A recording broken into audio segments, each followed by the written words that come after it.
Story 1. I would love to prepare a huge dinner for the entire family and then go out on the porch to watch the sunset while enjoying iced tea, feeling relaxed and at peace. Story 2. With my boots on, I am propped up against a tree somewhere in the mountains, looking up at the sky as the snow falls silently. It doesn't matter if I die from a heart attack, gored in the lungs by a deer, or in some other way, as long as I pass away in the place where my spirit belongs. Story 3. Going past the event horizon of a black hole, heading towards the singularity, which marks the end of time. Story 4. From the choice of pressing a large red button because I am thousands of years old and genuinely ready to see what comes next. Story 5. Hooked up to an intravenous line that is administering pain medications. I want to be so out of it that I don't even know who I am. Story 6. In an extravagant action scene, I sacrifice myself to save many children and puppies from several attackers. For some reason, it is all caught on camera, so everyone sees it. However, I did not know it was being filmed, so it is not as if I did it to appear heroic. Story 7. I want to die knowing that my children and grandchildren are taken care of. Then I wish to pass quietly with a funeral attended by my immediate family and friends. Story 8. Many years from now, holding my wife's hand, like in The Notebook, the reality that one of us will have to go first is something I really don't like to consider. Story 9. Mauled by wolves. If I succeed in honoring the promise I made to my Roxy, my shining light in my life, I will find another dog to give a happy life and love in all the ways I failed before. When it's their time to go, I will hold them in my arms as I go, and I will follow with them. If I am strong enough, I will let myself float on. But if I can't, it will be okay. I will just go into the woods and sacrifice myself to a wolf pack. Story 10. It would likely hurt a great deal, but if I were beaten to death with a cello, that would be quite iconic. Story 11. I want to be right in the middle of saying something really amazing and profound and just never finish the sentence, leaving everybody wondering how it turns out. Either that, or, you can find my secret fortune by mumbling, dies. Story 12. In my sleep, after a long life well lived, I hope to be old enough to be satisfied with life, but not so old that I become senile or disabled. Story 13. Instant. I didn't know when or how it happened. The idea of a slow, drawn-out, potentially painful death sounds like the worst thing imaginable.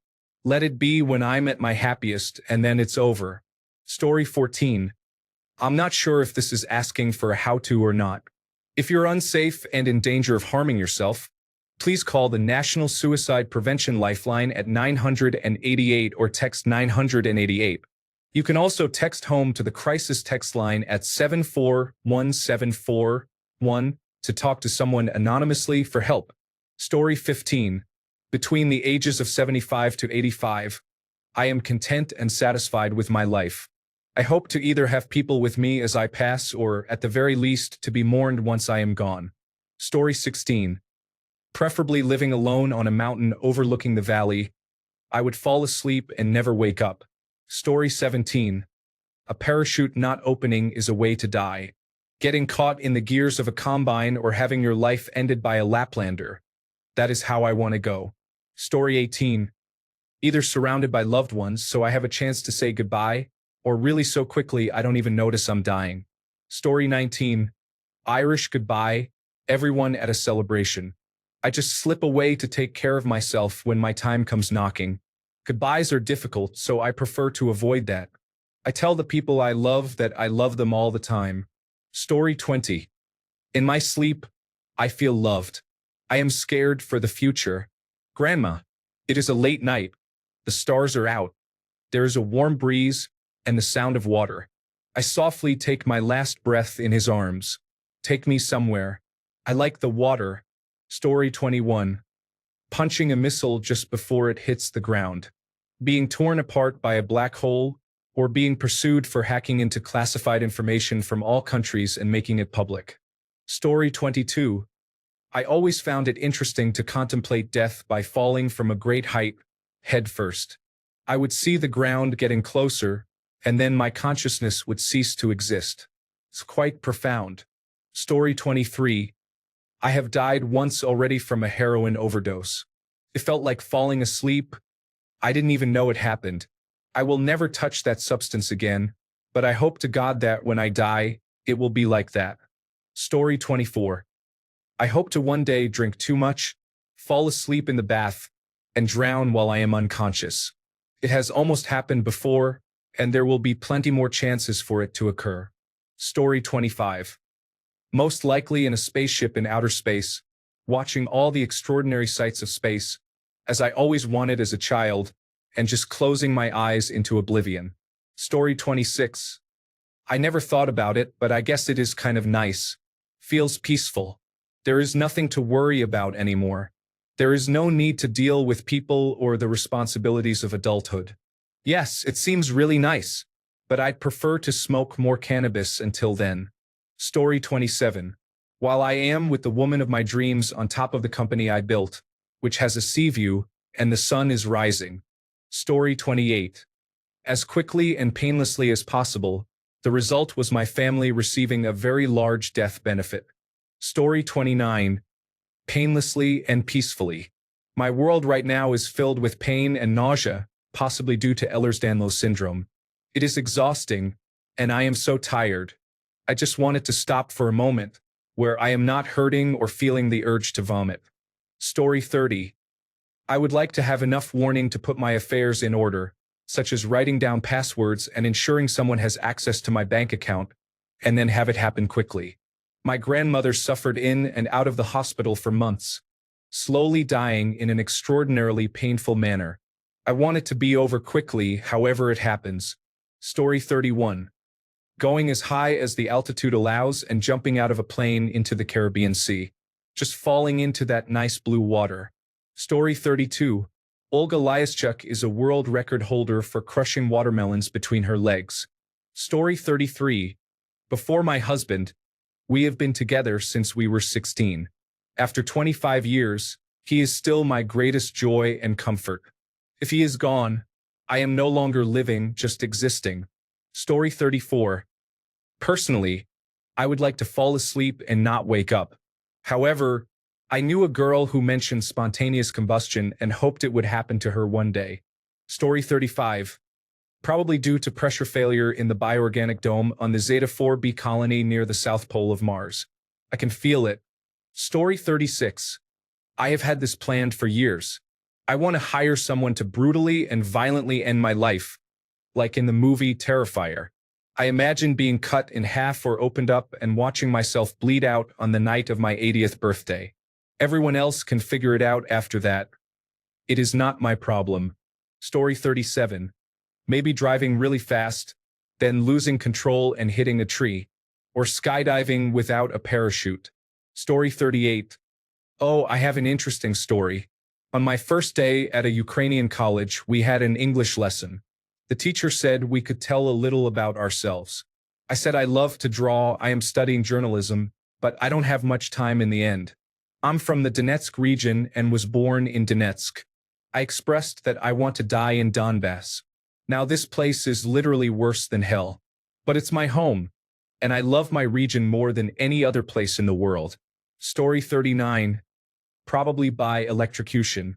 It is quick and simple, and since I am an electrician, it would be easy. I also want it to be something that ensures I am definitely dead, as I do not want my family thinking there is a chance I might be alive if I am not. Story 40. Do you want to hear my fantasy death scenario? I appreciate a realistic one. Something I keep in the back of my mind in case I ever feel the urge to end it all again. Is it the drawn-out life scenario you want? Please clarify, because if it's just about picking the perfect death, you might regret asking for my answer. Story 41. On my deathbed, I want to be surrounded by my family and friends. I will turn to them and say, "Hey, do you want to see a dead body?" And then flatline right there. Story 42. Flying a fighter jet through the alien weapons laser beam with a missile, celebrating Independence Day. Story 43. Of a heart attack from excessive excitement while addressing every unoriginal bot and karma seeker posting the same question in this subreddit every day, along with every unoriginal person commenting the same Tyrion Lannister quote. Story 44. Slowly, but not too slowly, bleeding out on a battlefield, fighting for a just cause, the freedom and safety of other people. If I go out, I want to experience it. You only die once. It would be annoying to miss. Story 45. Ideally, I want to grow old with my partner and pass away peacefully, holding each other's hands. Since childhood, I have desired to be gently put to rest, so deeply that I wouldn't wake up no matter what. I envision having weights attached to me, like a weighted blanket fashioned into a hoodie and pants, and then being placed in a lake until I pass away. I would like to have a funeral where I am preserved enough for an open viewing, but afterward, I would prefer to be cremated. Story 46. I no longer want to be asleep. I would like to be clear-headed and aware of what is happening and what happens next. I just want to know that my dog has a fantastic new home to go to. And did I mention painless? Yes, I would prefer no pain at all. Story 47. As long as my cats are taken care of, that is all I care about. My heart breaks at the thought of them being anywhere else but in my home. They are family. Story 48. Making an epic last stand to protect someone I love from evil monsters, or passing away painlessly in my sleep, or due to something swift. Story 49. Getting decapitated in an epic sword fight would be a quick, relatively painless, and fascinating way to go. I would finally get to find out whether it's true that severed heads remain aware for a short time after decapitation. I have always been curious about that. Story 50. Without fear. We cry when we are born. We laugh and suffer throughout our lives. No matter how I exit this storm, peacefully or otherwise, I hope to remain calm and centered. No panique. Story 51. Without fear. We cry when we are born. We both laugh and suffer throughout our lives. No matter how I exit this storm, peacefully or not, I hope to remain calm and centered. No panic. Story 52. I don't care as long as it is either instant or painless. I'm not afraid of death, but I am afraid of the fear or panic right before when you realize death is imminent, or the torturous pain and fear of dying. Story 53. Just a sudden brain aneurysm in the middle of the hallway at work. They won't find me until it's too late, and then I will be at a hospital. Story 54. Like Jesus Christ, I want to have a last dinner with my friends and family, talking to them and finally passing away while looking at the best views I can afford, alongside the friend who has been in my life for as long as I can remember. Story 55. Helium is a type of gas that your lungs and brain do not notice when you are breathing it. When you exhale, there is carbon dioxide. The brain reacts strongly to that, but not to helium. I want a pod that fills with helium. It is painless and somewhat strange, but I won't have time to appreciate the strangeness because soon enough I will basically fall asleep. After roughly 10 minutes, all the oxygen in my body will be replaced with helium. Then I will be dead. Story 56. In my old age, in my sleep, just like my grandfather, not like his passengers who died screaming in the wreck. Story 57. Since I am Muslim, I wish to die while praying and in prostration, as a person will be resurrected in the state in which they died. Story 58. I just hope I am old and that it is quick. I watched my mom slowly die of cancer. There is no way I will go out like that. Story 59. Testing an experimental weapon retrofitted for an old mech. Because if I die, I'll die doing what I love. This bats hit insane and unsafe engineering. Story 60. Hopefully, it will be swift and painless with no debts. By no debts, I mean not leaving behind a large amount of hospital fees and funeral and burial expenses. Story 61. Now I'm thinking the Grim Reaper keeps posing this morbid question and compiling a list. When it's your time, he looks up your answer and chuckles to himself as he gives you exactly what you don't want. On his way back to Hades, he pauses, lights a cigarette, and reflects on cruel ironies. Story 62. The only death I consider worthy would be to die saving someone. I do not know why, but I am sure it will be like this. Not that I am looking for it, but I think that when it happens, I will know. Story 63. I hope that one day, when I am 80 or 90 years old and of sound mind, I will enjoy a family or friends gathering from morning until evening. I will have warm conversations and many hugs, feel completely tired, go to my cozy bed, and fall asleep peacefully. Story 64. By imploding and turning into a black hole. If I can't do that, then I don't care how it happens. Story 65.